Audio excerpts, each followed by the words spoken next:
பாண்டவர்கள் திரௌபதியோட காட்டுக்கு போனதுக்கு அப்புறமா அந்த சூழ்நிலைக்கு ஏற்றாற் போல வாழ ஆரம்பித்தாங்க.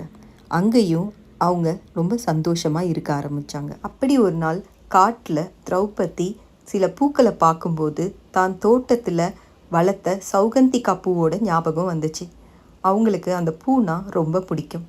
அதனால அந்த பூவை திரும்பவும் பார்க்கணுன்னு ஆசைப்பட்டாங்க. அதனால பீமன் கிட்ட தனக்கு அந்த பூ வேணும் அப்படின்னு கேட்டிருந்தாங்க. பீமனும் அந்த காடு முழுக்க அந்த பூவை தேடி அலைஞ்சார். அப்படி அலைஞ்சிட்டு இருக்கும்போது அவரோட பாதையில் அவர் ஒரு குரங்கை பெரிய வாளோட பார்த்தாரு. அந்த குரங்கை பார்த்தோன்னே அந்த பாதையிலேருந்து விலக சொன்னார். அதுக்கு அந்த குரங்கு, என்னையா குரங்குன்னு, கொஞ்சம் முன்னாடி வந்து பாரு நான் யாருன்னு அப்படின்னு சொல்லிச்சு. அவரும் போய் பார்த்தாரு. நான் எவ்வளோ வயசாகி இருக்கேன், என்னால் இங்கேருந்து எந்திரிக்க முடியாது, தயவு செஞ்சு நீயே என்னோட வாளை தள்ளி வச்சிரு அப்படின்னு சொன்னார்.